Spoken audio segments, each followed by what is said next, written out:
কাশ্মীরের নির্মম হত্যার প্রতিবাদে কালো ব্যাচ মোমবাতি মিছিল।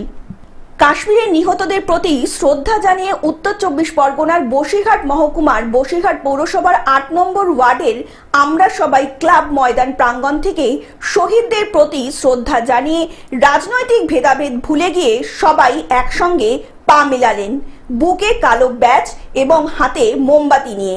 যে ভারতবর্ষ ধর্মনিরপেক্ষ রাষ্ট্র এবং যে জঙ্গি, সেই জঙ্গির বিরুদ্ধে যে লড়াই, সেই লড়াইতে আমরা ভারতবাসী মাত্রই সবাই সহমত পোষণ করি এবং লড়াইতে সবাই কাঁধে কাঁধ মিলিয়ে লড়াই করতে চাই। সিপিএম, কংগ্রেস, বিজেপি, তৃণমূল সকলে মিলেই বৃহস্পতিবার সন্ধ্যায় এই পদযাত্রা করলেন। সকলেই চাইছেন দেশ একটা কিছু করুক। রাজনৈতিক ভেদাভেদ ভুলে গোটা দেশবাসী চাইছে দোষীদের কঠোর শাস্তির পাশাপাশি প্রত্যাঘাত। এই পদযাত্রা বসিরহাট শহরের প্রাণকেন্দ্র টাকি রোড সহ একাধিক জায়গায় অনুষ্ঠিত হলো।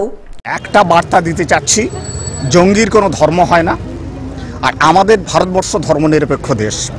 এই ধর্মনিরপেক্ষ দেশে ধর্ম বর্ণ নির্বিশেষে আমরা এর তীব্র ধিক্কার জানাচ্ছি, তীব্র প্রতিবাদ জানাচ্ছি এবং যে মানুষগুলোর আজকে মৃত্যু হয়েছে সেই মৃত্যুর ঘটনায় আমরা অত্যন্ত শোকাহত।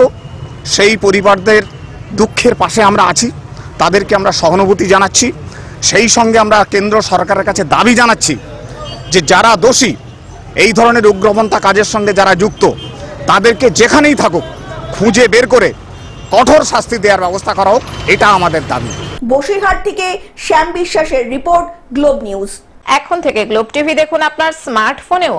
গুগল প্লে স্টোর অথবা অ্যাপল স্টোর থেকে ডাউনলোড করুন গ্লোব টিভি লাইভ অ্যাপ। এছাড়াও জিও টিভি অ্যাপ থেকেও দেখুন গ্লোব টিভি লাইভ।